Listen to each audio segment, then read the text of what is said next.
Ladies and gents, this is the moment you've waited for. You've been searching in the dark, your sweat soaking through the floor.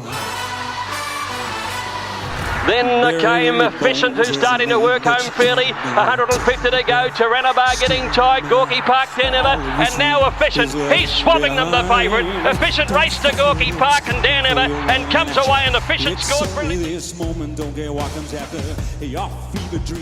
But it's all Typhoon Tracy. Look at her go. Typhoon Tracy makes a mess of them. Scored by 4. So You Think at the 200 metres, claims the lead, strides away from Desperado. Further back is Shootout, but just have a look at this. It's just beautiful to watch. So You Think wins by about 3 on the line.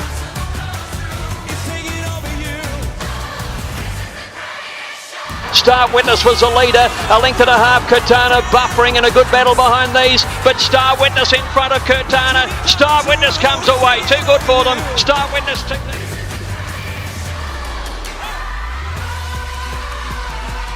Sepoy under the whip, the leader. Fox Wedge is having the last launch at him. Sepoy hanging on, getting tight. Sepoy hangs on and wins it from Fox Wedge. He got there by about a neck.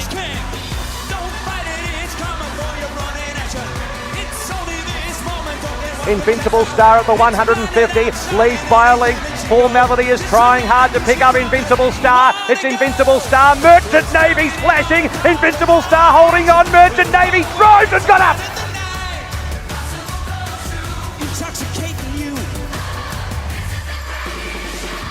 Sunlight the Billy at the 50, jumped in front. Susan coming in. Sunlight the Billy, she's a star. Sunlight the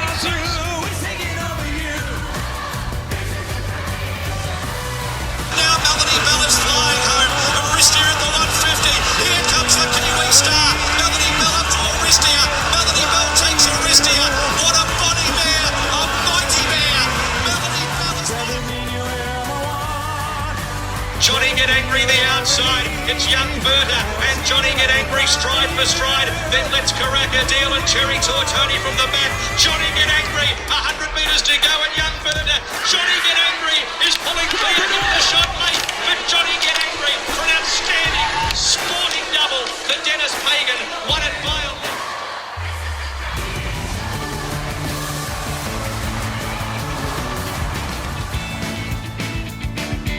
And now on PG Podcast Network, it's time for the year-round carnival with Vince Accardi and your host, Racetrack Ralphy. The greatest show indeed, Derby Day at Flemington. I tell you what, if you're into your footy, AFL footy that is, and racing as well, you still shake your head. The Dennis Pagan, who's a Group 1 winning trader.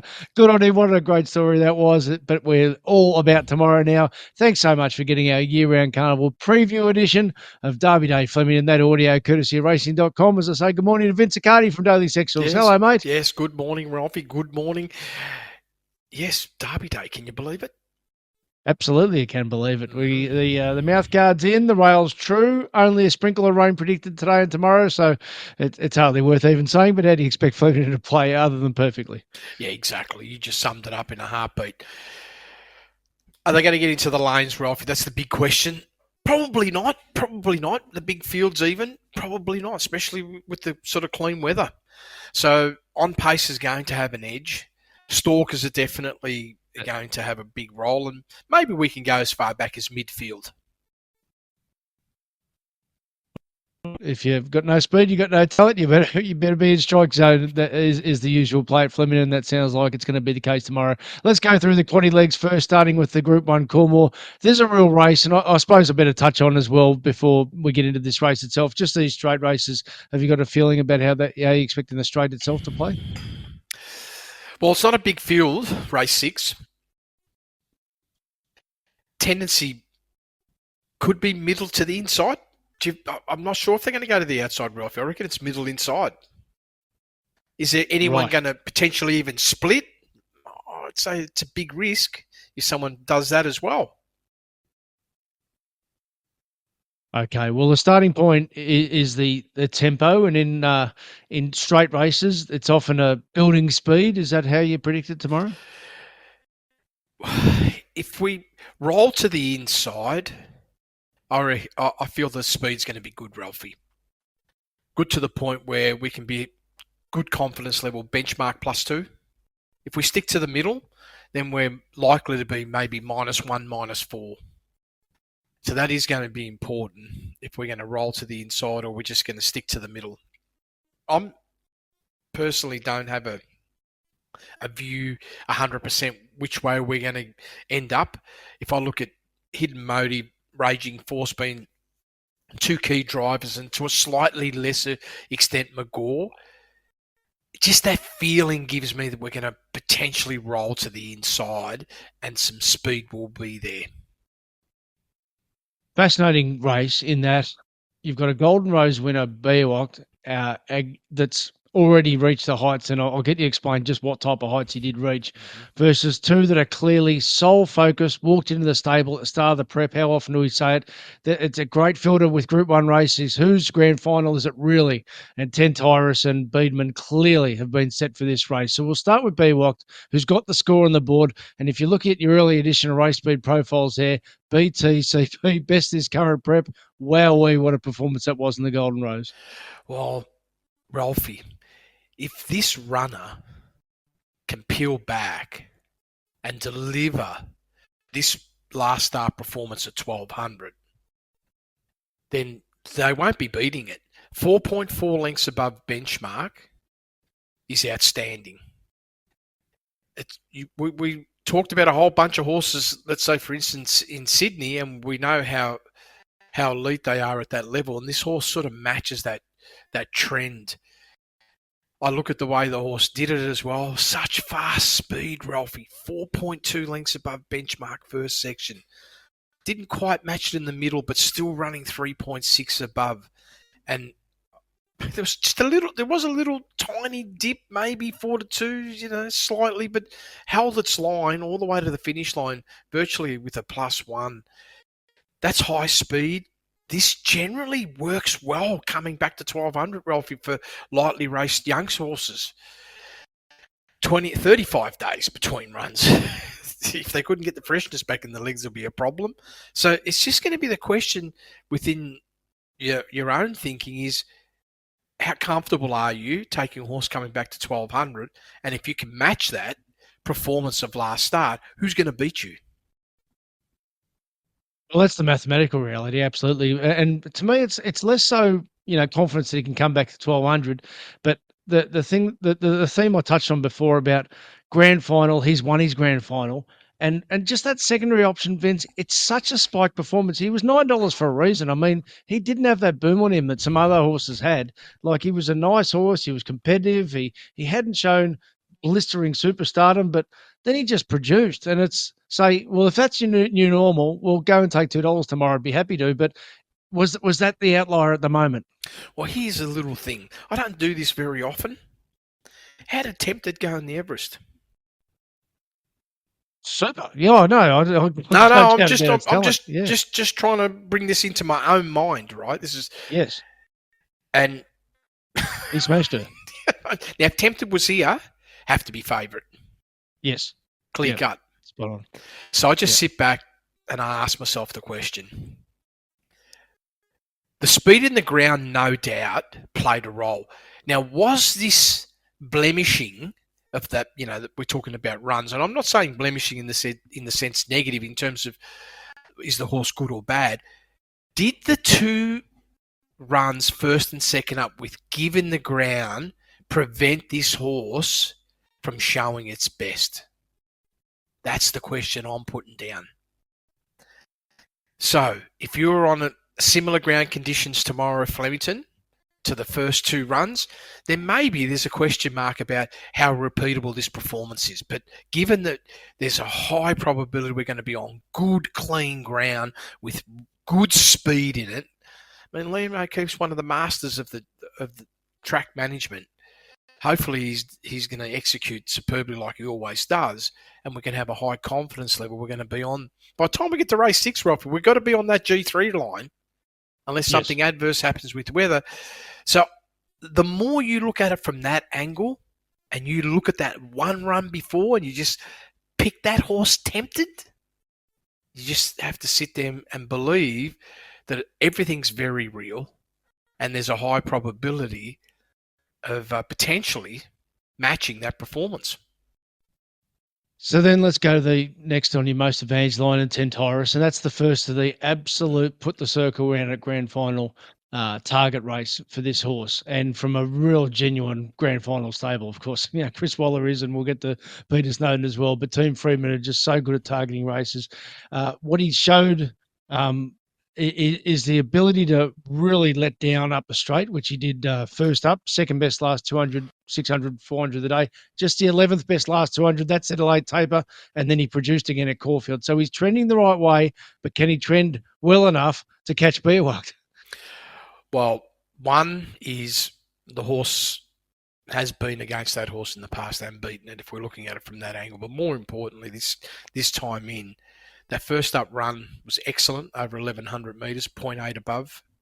Just missed out on being top 10 for the day. Soft early tempo. Booming last 400, plus 7.7. Then second up in that last run, Ralphy, I felt that the horse won and didn't even get out of the gears. Really, just that last little bit, that flash home. 4.9 lengths below benchmark early, didn't do a lot of work in the middle, didn't have to let down to the same extent as what it did at Flemington and demonstrate how high straight line speed is. And here we are, Flemington. This is definitely a riser, and a couple of lengths up on what it did first up is clearly on the table. So this horse is trending like a 2.5 plus 3 horse, and you're right, Ralphy. The horse looks set to peak tomorrow. A tool you mentioned in the Sydney podcast we did on the Golden Eagle was ground made up, and what's really evident both in that Caulfield win where he was in all sorts of trouble, and hence, as you said, he didn't get out of really second gear until maybe the last 100 metres when his finish was astonishing. But also in that Randwick win, he's got the ability to really make up ground. He's a line chaser, this guy. He is. Now, if I'm listening to what the boys are explaining to me about the ground made up, if you're sort of below 6 lengths below benchmark first section, which this horse was, 4.9, and you can do a plus 3 or better ground made up, that's usually this is purely on, they've been studying it a lot more this section than what I have, because I've virtually given it very little consideration. So that's from the leader. Yep. What type of improvement you can make. Yeah, so this horse made up 5.8 lengths. Therefore, it's better than the 3 threshold. Now, they didn't explain to me how much can you add, right? Because probably I was a little bit awestruck about how amazing is someone else has been able to work out a way how they can use other metrics as a big insight. So I just sit there and say, okay, well, that's almost 3 lengths better. So maybe if and I'm just spitballing here, Ralphie, maybe if I add that to the benchmark, that means plus 3. How does that line up with my thoughts? Yeah, right on the money. So everything points, Ralphie, big leaper. Possibly the biggest closer in the race as well. And brings us to Beedman. So third up, first prep, Gold Coast, an obliteration of his rivals, 8-length winner, just ridiculous. Now, the track was a bit funky that day, and, the track was wet and all that, but it obviously said that he had a fair degree of talent. You were very impressed by his lead in trial before his first up run, which was a bit just sort of okay, but then, ridden off pace, not a lot off pace, but not leading is what I'm saying at Rose Hill. Didn't have much luck at all. And then in his trial last Friday, he just crushed the line. So again, I want to emphasise that like Centaurus, this is a horse who's clearly sole focus, set to peak grand final day tomorrow. What do you think his level of capability can be? Yeah, well, he's already coming in with a pretty solid profile of 0.6 above now. This is from the prism of this campaign. The only little variation is this, Ralphie. That first section last start was near benchmark. I would say that's close to optimum speed for this horse, not far off it. There might be a length there. The mid-race is definitely right up its sort of alleyway in terms of what it can do, plus 1.3. The last 400 metres, I do feel this is the horse, 4.6 lengths above benchmark. How much more could it rise? It doesn't probably possess the same straight line speed as Tetris. It's genuine 2-3 lengths variation there. So the pace of this race is going to be really important. If they go a bit slower, or if they went to the middle of the track, Ralphy, probably help Beedman a lot. If they run with really solid speed, he may get found out, and this will be a real test. I don't feel this horse is going to explode as much as Tetris. I feel that I've sort of pinned this horse maybe +2. And then rounding off your top 4 at the moment, and you'll update it tomorrow with the final edition of Race Speed Profiles. But My Gladiator, really, she's had a faultless prep. Before you talk about the numbers, just a little layer I want to add. Jamie Mott, 55 kilos. Now, this is not definitive, but I've had a good scan through the database. I haven't seen him ride this light since 2007. Wow. 17 years. He must have a fair opinion of the horse. This is torture for the guy. Yeah, well, I'd say this is the other horse that can match that Tetris, or how do you pronounce it, Ralph? Number 3? Tentyrus. That can sort of match it over the last 400. He's got a booming straight line speed, 8.6 out of that last run out of Flemington. Last 400. I do feel that's big. This is a serious chance as well, Ralphie, if they sit up and they run in the middle of the ground, middle of the track. It's extremely dangerous, and one of the main reasons why I wanted to push it in there. And the other factor was the plus 1.6 last start is indicating more to come still from the run. Now, how much more? The early speed says a lot for me, Ralphie. Probably another length, but the biggest asses will be if they run in the middle and they don't run fast, then I wouldn't be surprised if this won. All right, that's the double figure odds horse there to consider for at wider price, but it sounds like it's a reasonably skinny race at the top end. Of course, there's some nice emerging sort of colts from maybe multi perspective, but when it comes to the win perspective, it looks like it's reasonably straightforward because the bar's nice and high at 1.9 length above benchmark. Conversely, we get to the Derby, minus 2.6 lengths below benchmark is your IVR forecast.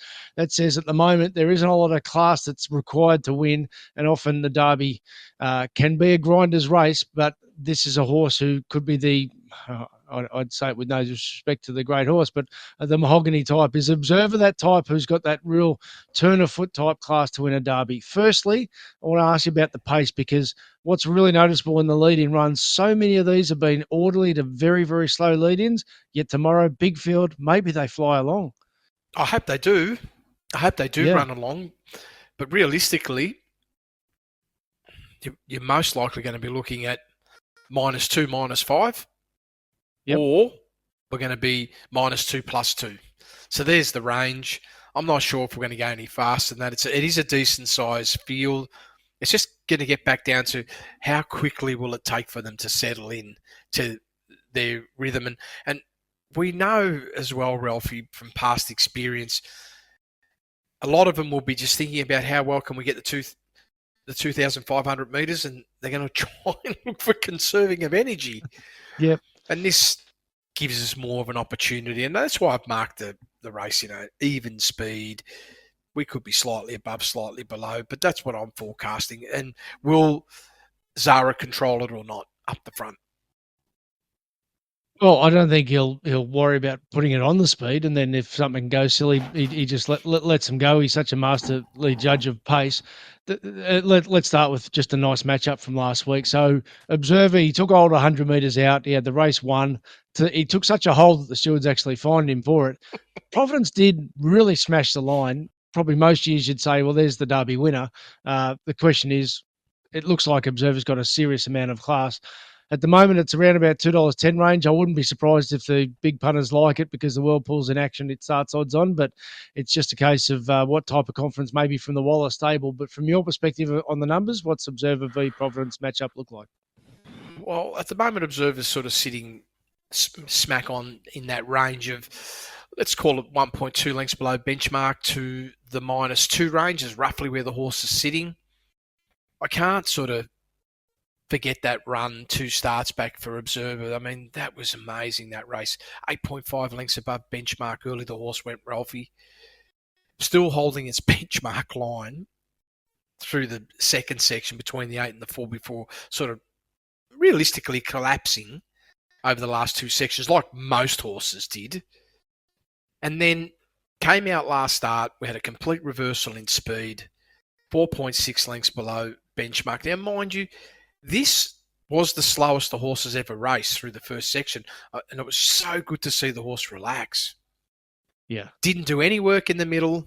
Yes, 2.2 lengths above benchmark last 400. But like you said, Ralphie, he switched off a long way from home. And you could see it. 0.3 above benchmark versus 1.9 split time between the 4 and the 2. So you know there was at least a couple of lengths that he, let the petrol tank sort of just go in idle. At least a couple of lengths, Ralphie. That doesn't mean there wasn't another couple there. So I just sort of sit back saying, well, that clearly brings you to near benchmark. And you're now coming to your top with only 3 runs. And this, I feel training-wise like it's brilliant. And if Mark Zahra does go to the front and control, it's going to be pretty difficult for a lot of other horses, knowing that you've technically got the best horse. You've got to try and run down and you've got to give it a head start. So that makes it hard, knowing that he's probably not going to relax over the last few hundred metres this time. And you won't have, I don't believe you're going to have any lanes in your favour, Ralphie. No. That's the other thing too. So a horse like Providence is probably going to need some kind of lane advantage, but it can't be denied. He really did crush the line that last 200 metres last start. And given your IVR forecast bench, the hurdle rate there on the early edition of -2.6, he's right there. But you would probably think anything can happen in a horse race, but you'd probably think at the moment we're talking class versus a stayer. Yeah, well, again, just talking with the Sydney boys, they were, pulling out their prior performances and saying, have a look at this with Prominence, 6.8 lengths ground made up off a slow tempo of 11.9, and the whole strategy around that was to say, expect a sharp elevation to come as well. Makes a lot of sense. The horse went way too slow, Ralphie, way too slow for this race. It was almost like there's no such word as deliberate, but we know the Waller team. Take it easy, out the back, big finish. See the squeeze, Ralphie, 10.1, guaranteed to take you right to your top. If you look at this horse's genuine run line, first section, it's probably a -2 to -5 horse. So it was going way too slow. I do expect this horse also to break benchmark and be the big threat. Is the rest telling stories about the others? And by that I mean you could make a case for probably 10 other horses to run in the around about top 4, let's say. But at the moment, those two favourites are entitled to be clear favourites, are they? They should be almost. The pair of them should almost be $2 each and 15-20 to run the rest of the field. Okay, so I suppose from that perspective, you're saying that. $2 versus $7 is a big gap. I'd be quite shocked if something else wins, Ralphie. Yep. Nice. It can happen. We know it's horse racing, but on all the intel, knowing that both these horses are still climbing. See, if they weren't, you say, oh no, they've definitely peaked. And now we could be going sideways downwards, or there's a big question mark because it's still 2,500 metres, right? The reality is they've just coming into the race, they have at least 3 lengths on the competition. That's hard. Good starting point. Yeah, hard. And I'm being nice because for half the field, they've got 6 lengths on them. Well, I might use that phrase to get to our next race. Will Pride and Jenny be 6 lengths in front of the in the Empire Rose? Oh, we've had some fun watching this horse, including when winning this race 2 years ago. We were punching there at the $16. Well, have we had a roller coaster with this great mare since? Last start in the King Charles was a dip run. I would have thought she should have been $1.30 in this race if they had gone straight here from Moonee Valley, 5 weeks between runs. But 3 weeks to Sydney, 2 weeks there and back travel, 8-year-old mare. It is tough, But most of her wins, she hasn't been favourite, Vince. She's good at mucking up punters' thoughts. So, firstly, she's going to lead. What type of pace do you think she's going to produce? Yeah, I like that, Ralphie. I like it a lot. I was just thinking about, what did you say the odds are at the moment? She's about $5. $5. Wow. So looking through its profile at this sort of distance range, realistically, the low point's 2 + 3 low point. Higher probability of running somewhere between +6 and +10 first section. I hope that's what we see, because that flatness was definitely in play last start, Ralphie. No matter what, it had to be in play. Of course, there is this possibility you could say to yourself, the horse may not trend any further. I can't see that happening personally. I just feel the horse is going to trend up. If they can roll, and you'll see it, Ralphie, if this horse has got a nice break at the 1,000-metre mark, 6 to 10 lengths, then good luck anyone trying to run it down, because this horse is going to pretty much turn up and run somewhere between maybe on the low +3.2. I'm not going to say the high 5.5, but 3.2, 4.2 is where it's going to end up, and this will make it mighty hard for any horse to get past. So the other favourite for the race is Fangirl, another mare who's a warrior. She's 7 years old instead of 8. She's won 12 of her 36, been at the top level all the way through. What, she won $10 million in prize money? Astonishing. She's probably going to concede a decent start to her, but she is just so good at miles, big tracks. Last start, bit of traffic, and it was probably a bit of a harder day to make ground as well in that race. But can she peak fourth up as she did last prep? We're probably going to have also the battle to the lanes. May not be there for her. So that's going to make it a bit challenging. But what the horse has already done is it's already put down that 3.5, Ralphie, 2 starts back.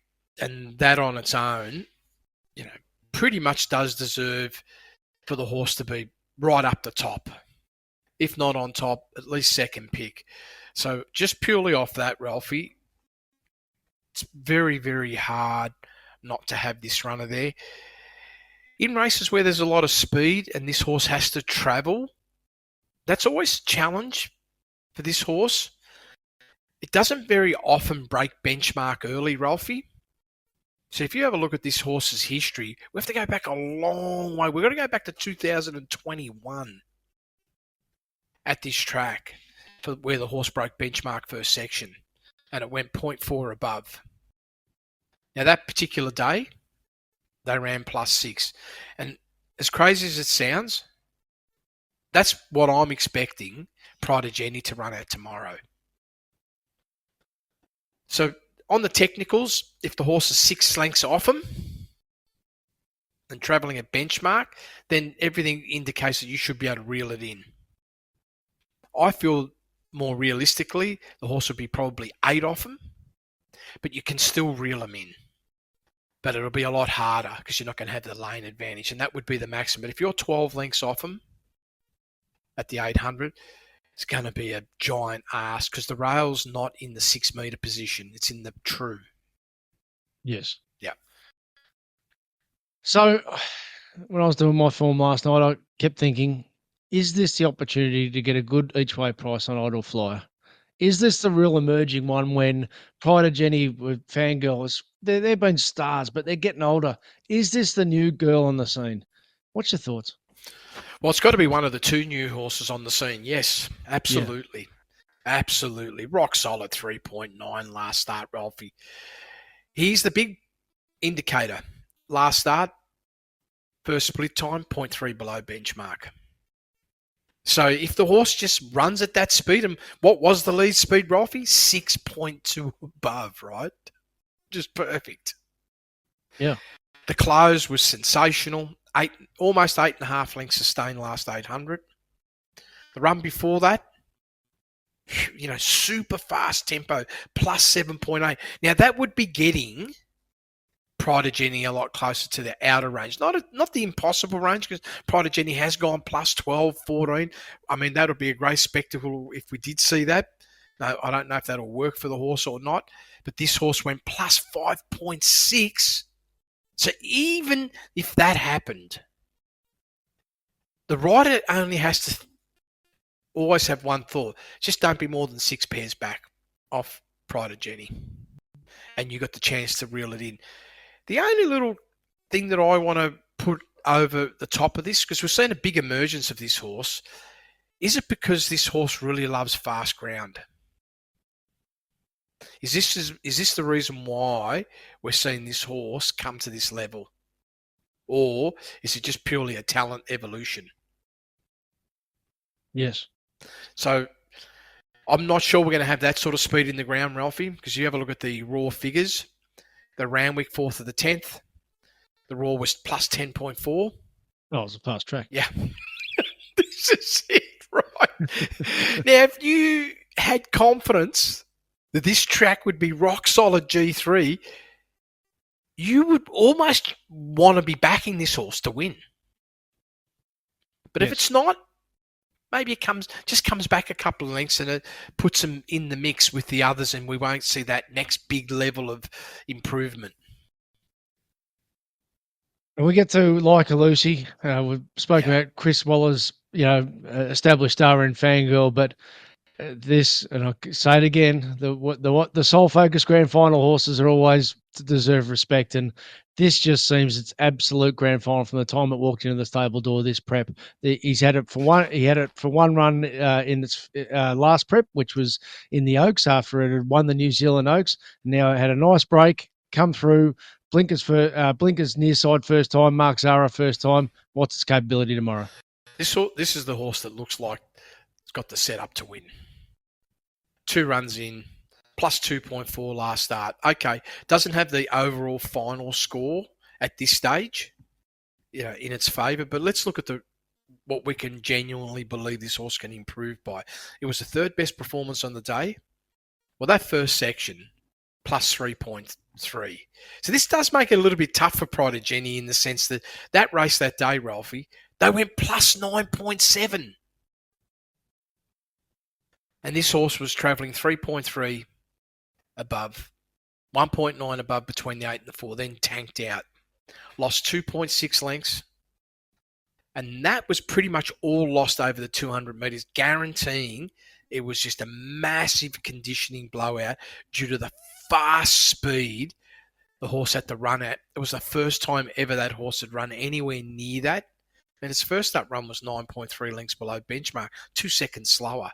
Then you look at the history, not that it had a lot of starts. Realistically, this is at least 6-7 lengths faster than what the horse has ever done in its life. And then just on simple mathematics, does put the horse firmly in the 4 range. And again, probably the biggest one, it's got that tactical capability. If they go plus 6, it's probably a golden ratio for race shape. And will get its opportunity. It'll be a lot stronger over the last 400 than what we've seen here. And, geez, Ralphie, he's a top rider in his era. Oh, absolutely. An assassin in the big races. Yeah. He knows he's not... He also understands the lanes very well. He knows he's not going to probably have those lanes, but he won't have to worry about that. See, Fangirl is going to need that more so than Like a Lucy. Yes. Because this horse isn't going to be reliant on that. Because I just want to touch on because it does look and look, Derby Day's a day where it's often skinny chances and don't shy away from that. But I'll ask you about one left fielder because it's $21. Is Benegill? Have we seen the best of Benegill? And second prep, from Glenn Thompson who took over from the late Mike Moroney. Nice return at Caulfield, little barrier trial. Maybe this is a short-term grand final after winning the SA Oaks in a pretty impressive performance back in April. Do you reckon it's his target? I do. Really? Okay. This time in. All right. This time in. Short prep and then more established next time in. Well, the only run we can really work on that's realistic is that run at Morphettville on the 26th of the 4th. Winning the Oaks. Yeah. At 2,000 metres, 0.7 above. I still feel this is where the horse's best distance range is as well. Right. Now, at a mile, we can have a look at. There's one run -2, and there's another run 2.7 below. We're not factoring that the horse has evolved, so we can look at this, the evolution of the horse. Realistically, if I look at what it did second up last campaign versus matching the distances, if we match the distances, everything points to a minimum. The horse has come back at least 1 length better, minimum.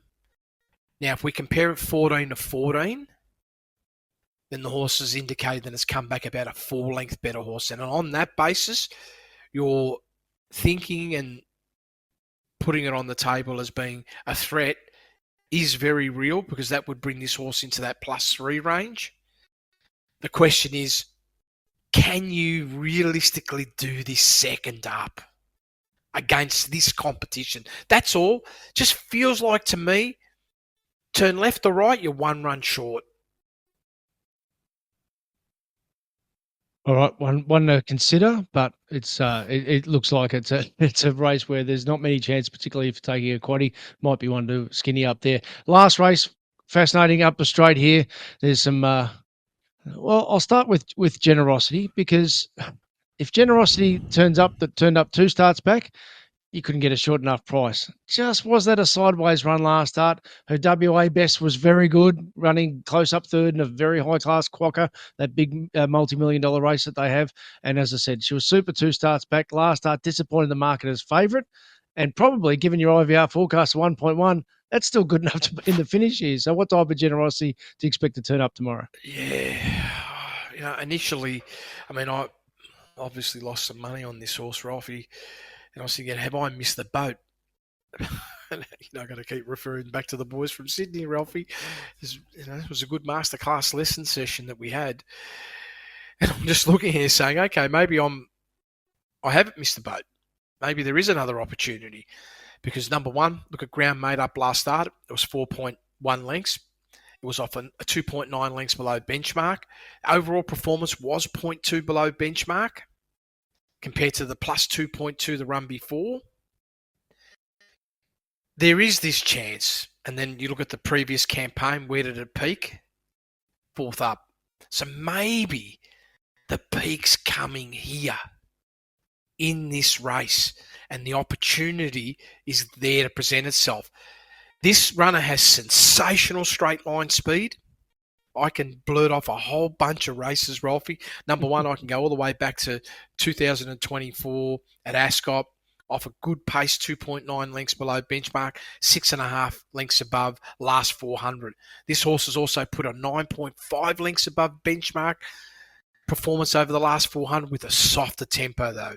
But this runner, around this speed, 2 to 3 lengths below benchmark, is rock solid, 5.5 to 7 range, last 400 above. That's pretty powerful for a straight line race where the challenge will be the split. How will they split? I don't feel they're all going to stay together here. I reckon we could be middle to the outside. And if it is middle to the outside, then this could be sensational for Generosity and Tommy Berry. Let's get to the next one. She's bulletproof. I know the phrase and why you say the phrase that small stables, sometimes the horse trades itself. In other words, it gets itself fit. And I'm sort of thinking of that because it was just terrible first up. 6 weeks between runs, well back to Caulfield last start, got the money, got her back on track. But that trend says she's going one way. Now, if she's fitting well, and I think they might have had some issues behind the scenes, and she starts trending back towards her Oakley Plate runner-up performance, well, $7 is a lovely each-way price. Yeah, and absolutely. And then if you even have a look at that first run versus the second run, the drop-off late isn't as big, but there was still 1.7 length drop-off. Yes. That's the classic sign the horse is trending bang on +2. So, if we assume Generosity doesn't get absolute peak performance but runs within half a length, then this is the next horse in line that's going to test it.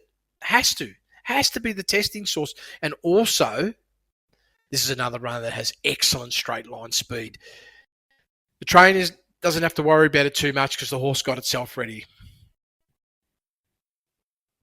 Arabian Summer, my gut feel is that it started its prep very forward in that Moya Stakes, Group 1, try and get the big title, and that always presents a challenge as if you can keep up and because the more forward you are at the start of the prep, the harder it is to get further on in the prep. And it's fourth run up here. To me, it looks a bit tight in the price. It's mid-4 range compared to, like I just said, She's Bulletproof about $7. What's your thoughts on Arabian Summer? Yeah, well, this stable, isn't it? When you profile this stable, a lot of horses, They have them really screwed down. It doesn't mean that they can't come on. Sometimes horses just come on with more racings, particularly if they're lightly raced. This does sort of demonstrate that we're somewhere near the top. 0.3 below benchmark, give or take half a length, is this horse's range. The way it sort of... I almost feel like it fell apart for the wrong reasons last start, because coming back to 1,000 metres, I wasn't expecting that sort of drop off over the last 200 metres. Like, it really tanked out, Ralphie. Hit its peaking position around the 400 metre mark, then lost almost 2 lengths between the 4 and the 2, and then dropped another 1.6 from the 200 metres to the finish line. So that's almost 4 lengths loss. And I'm thinking, wow, that's so big, right? Not a good sign, Ralphie. I'm reading it as a sign that we're going sideways downwards. Yep. Yeah. Whereas, you got horses like Soft Love that emerge and so forth. So they're all there and you can read it on your race speed profiles. But just wonder, I always like trying to find one for our punters, particularly at odds for multis. Prairie Flower has a dynamic 400. You're talking about the type of close that Generosity has. Now, she bombed the start last start. She bombed the jump. They've put the barrier blanket on. Sharp trial at Strathalbyn since. Jamie Mellum goes on. She didn't have much luck in that Oakley Plate. I mentioned it with She's Bulletproof. So I'm just saying, given she's $23, if she puts it together and does the right thing at the jump, what's her capability like late? Yeah, well, it is a bit of a specialist, I feel, as well at 1,100 metres, this horse.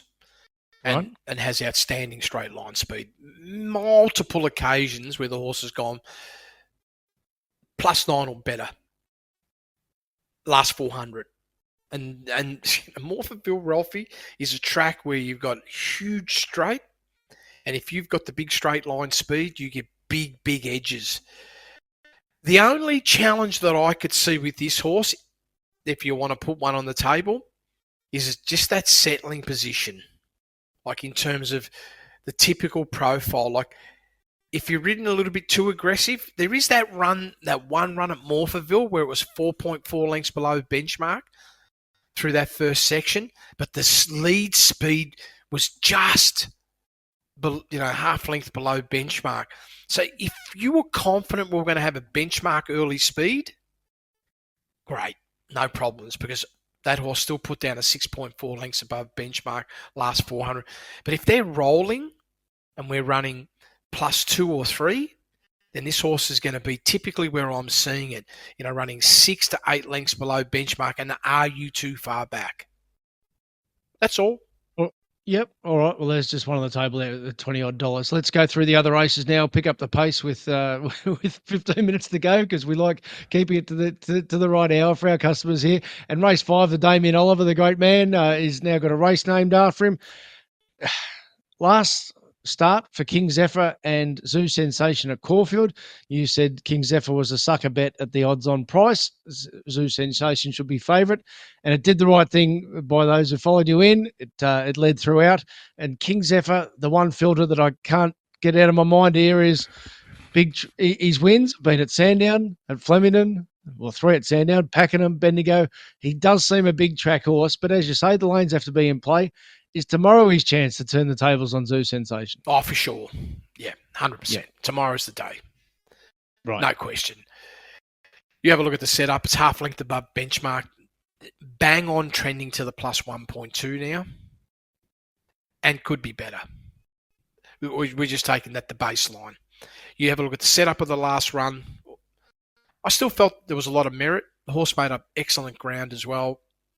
But if I compare it to that one run before, Ralphie, which is a race that you've been highlighting, and I feel that this is going to be the opportunity for the horse. It doesn't need the lanes. That's what I do like about it. It doesn't need the lanes to produce the big sprint. It's got it. And it is a horse that if you look at the setup and the profile, it's not a horse that has to race 8-10 lengths off him. It quite often sits 3 to 5 lengths from the leader, which is perfect for a race like this at 1,400 metres. Just going to need the space. If it gets the split, bang. Not a lot to beat. I mentioned Jamie Mott earlier. I can't see the last time Jordan Childs has ridden at 53 either, so he's not mucking around. He's not letting anyone else ride this horse tomorrow. So I'll just finish with one horse because the market sometimes gives you a good price because it gets sick of a horse continually having bad luck, and sometimes the excuses are legitimate. Warney here has continuously had bad barriers for this horse. Inside. The one day he had an outside barrier. Might be a nice guy, the jockey up at the Sunshine Coast, but 5 wide throughout's a bit much of an ask. Tomorrow, Mark Zahra, he's got the perfect setup. What do you think Wardy's capability is if he gets everything in his favour as opposed to what he hasn't had? Yeah, I feel like on the pattern recognitions, it's a negative from where it's been up. But then if I look at the last 2 runs, Ralphie, I feel they're only been half runs. That's what I mean. Yeah, and that sort of keeps one in the locker. And then I just said to myself, well, you're a big chance of repeating what you did last start, which was 0.4 above benchmark, 6 best of the day. You didn't. Now I feel now it's turned out in your favour, right? Yep. Probably could have preferred slightly quicker speed to help it, but then that may have just sort of meant no chance tomorrow.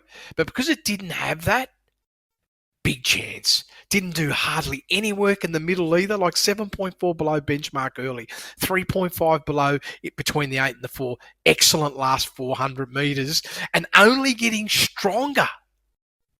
And then if you look at the run before, 8.2 below benchmark, had a bit of a fartlek run as well, like heavy slowdown between the 6 and the 4 went 2.1 above, 4 to the 2 lost, went 1.6 below, almost 4 lengths slowdown and still rebounded. So this is a horse that I said, nah, I'm going against the pattern because I felt you've only had 2 half runs. There's one left in you for sure.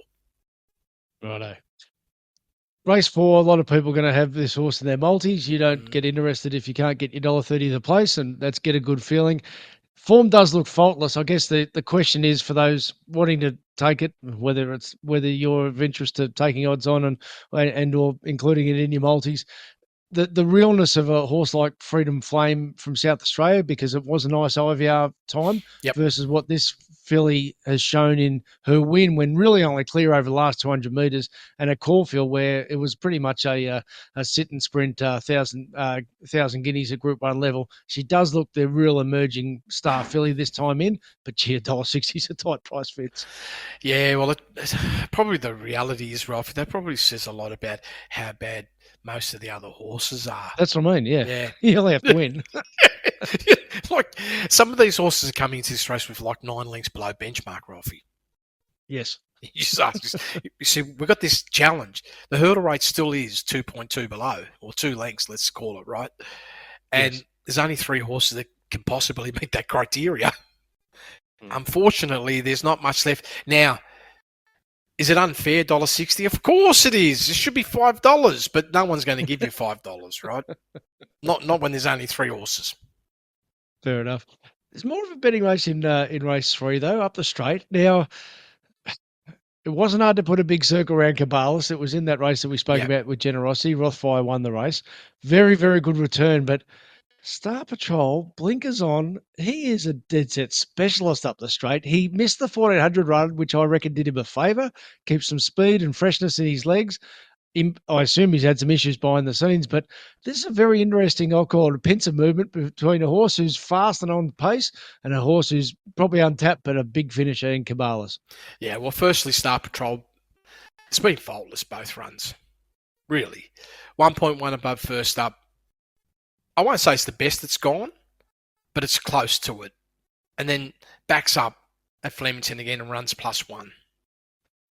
both runs, well, the first up run was inside top 10 for the day, and the second up run was 12th best performance of the day. All the intel saying the horse got stronger, even though the overall performance was, let's say similar. And the reason why they were virtually the same is that in one run, the horses had to run benchmark first section versus 1.7 below last start. Either way, the horse is in a very, very solid scenario.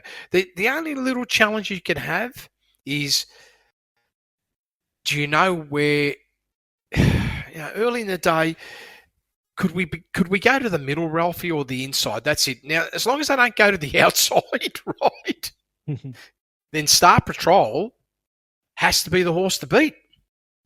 Because if they run middle inside, the horse has got the spot. If they go to the outside, the inside draw's not the best place to be. And I don't know. Now, I know Benny Mellum's capable of doing anything, but that does cost you 2-3 lengths. You don't have that much on him. Do you know what I mean? Yep. Yeah. So it comes to Cabalas, and I think he's a bit untapped, this horse. He was super first up. There's no question about that, and I get why he's favourite. But as you've explained, it's a position and running situation. But maybe we just really haven't seen the best of this horse yet. No, he's got to be one of the reasons why Tommy Berry's here too, isn't he? I know he's got a few good rides, but this has got to be one of the reasons. Mate, this is very, very high talented horse, Ralphie. High talent. 0.8 above benchmark last start. Came off a 6 lengths below benchmark first section. Pretty soft for this horse. This horse is capable of running much quicker than that early and still being devastating. Last 400 metres was +7. Wow. That's just... I'm just sort of sitting there saying there was more. This horse could have produced a lot more. Just 1 or 2 lengths closer, the horse runs +2, 2.5, and a bit clear standout in this race. It didn't do that. I look at its MLF, and that's the margin typically from the leader. It's okay. The horse can sit comfortably 3 to 5.5 fringe. As long as Tommy Berry's got it in that space, what you do know, this has got this booming sprint on it. I'd probably say the biggest 400-metre acceleration in the field. He's just got to be in the right spot. I feel he's drawn better than Star Patrol as well. I know it's only 3.6, but it's still better. Because if they tend to go towards the middle outside, that helps the horse, and if they stay in the middle, well, you're bang in the lane.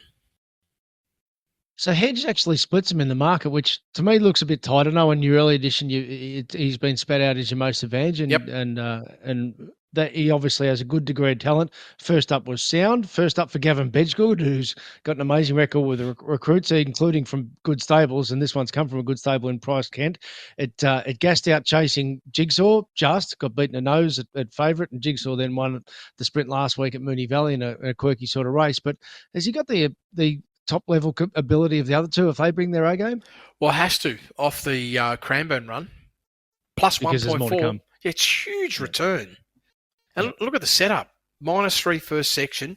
Massive move in the mid-race. It was 11.3 length squeeze in a 1,200-metre race. Like 2 seconds acceleration in a sprint race from the 8 to the 4, and then still broke benchmark last 400 and 200.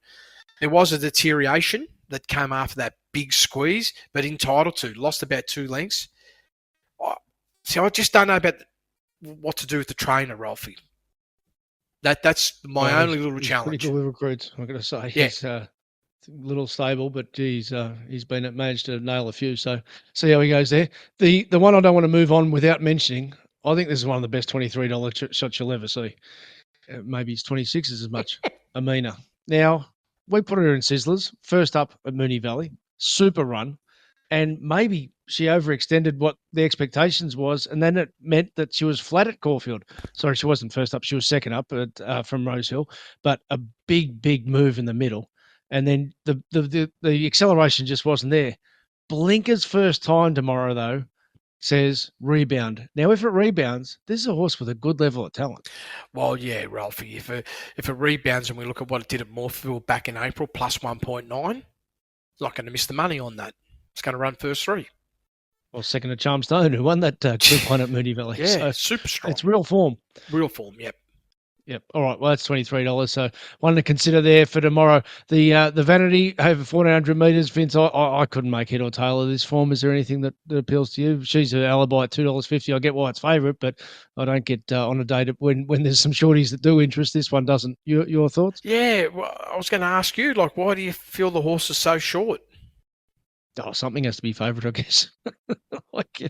It'll be on speed. It'll be, hard to run down. It'll be competitive, but in the end, you only have to beat the opposition. But I just don't see anything there that says take $2.50. That's for sure. No, definitely not. Other than it's coming from a good stable, Ralphie. Oh, for sure. Yeah, I'm not saying. And if there's no pace, fun to be on top. If there's no pace, I can half get the short price, but if there's speed, good normal speed, yeah. There's vulnerabilities. It's not an easy race, Ralphie, from that angle, because you have this situation, and I'm just purely taking a professional stance here. It's a hard horse to back against, even though the value's not there. But it's a hard horse to back against. Therefore, is any other horse you back, it looks like value, but you're not backing the horse that is the one to beat, only because you're not backing it because it's not the right price. That's right, because to use your word, the what's the old phrase with the best edge you've got as a punter is sometimes staying out. Yeah, and again, this is a situation. There's only a couple of horses, Ralphie, that have in that -2 range. The rest of them are all like -3.5 to -7, 8 range. Like they're a long way off them. Like a long way off them.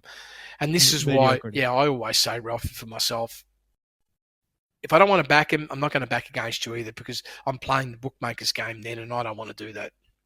That's my point. Yeah, exactly. Race 1's an interesting race, though, to kick off the day, the traditional Carbine Club. Speaking of traditions, Chris Waller targets a horse every year here. This year he's targeted with Panova, but it's going to have to beat a couple of, in quotation marks, Group 1 form in Vinrock, who's won a Group 1. Western Swindon and Vinrock come from the Caulfield Guineas. And this emerging horse in Regal Award, who was just an obliteration last start at the midweeker after a car crash watch with the apprentice jockey at Sandown. How are you lining up the first race? Well, if you look at Regal Award, first section went 0.3 above benchmark, had a 2-length slowdown between the 8 and the 4, and then rocketed home with a plus 4.3. It virtually ran within a length of the run before of what it did last 400, and went 3.5 lengths quicker, plus suffered a slowdown where the runs before was a complete building run. So there's not a chance in the world we've gotten remotely close to the bottom of where this horse is headed. Now, how much more can it improve? Well, I'll just sit back here and say, well, if you just run to last start, the hurdle rate's 1.5. You're already at benchmark and probably entitled to be +1. Looks pretty good. Looks pretty good. Golden run as well. Position in running. It's going to be small field. Probably not a lot of pace. Yeah, a little edge to the leaders always. Like Vinrod gets a little edge because it's going to be in front of it. But is it going to be enough? Is it going to be enough? And just the question about Panova, again, we're starting to use this tool, a ground made up. And it reminds me actually of Fangirl who won this race. I mean, you actually touched on that race when you mentioned that Flemington performance. It was 4 years ago Fangirl won this race. And a similar sort of setup that, it came from a bit of a no-pace race at Sydney and didn't do a lot on the clock either when it won the Carbine Club, but it just did it so effortlessly, ground made up, and, of course, became a champion. What type of capabilities Panova got, because it made up considerable ground to just smash him last start? Yeah, again, I'm just taking the lens of the boys on they were educating me, Ralphie. There it is, 6.4 lengths below benchmark. That's the number they reckon, round 6 lengths below benchmark, right? Yep. Looking for the +3 or better late. One signal, upward trend. And they obviously they sent me emails, Ralphie, multiple scenarios where this has been the case, right? And here it is here, ground made up 7.8. So you smash all that requirement. And again, I'm still working out how I'm going to use this, but realistically, what is very clear here, is this horse went a lot slower than its previous 2 runs, 4 lengths slower. Therefore, obviously it's going to have a bit more in the close, but at the same time, if I look at that run on the Kenzo track on the 8th of the 10th, there's enough for me to frank that this horse could have travelled 2-3 lengths faster and still put down at least the same finish, therefore making you somewhere around the -1 range. If I look at the ground made up scenario, the ground made up scenario is indicating that you're probably going to go +1. I'm saying more like benchmark. So you're there. She's there as well, so one to consider. All right, we'll wind that up now. As I often say, if there was a horse you were desperate for me to ask Vince about and I didn't get to it, it wasn't intentional, but flick me an email and I'll try and blend it into tomorrow's update where we do 10-15 minutes, all business edition of Flemington preview Derby Day, when we just go through with the accompaniment to the race speed profiles. And in the meantime, we hope you've enjoyed the information given on the Friday. Thanks so much for being a customer of Year Round Carnival.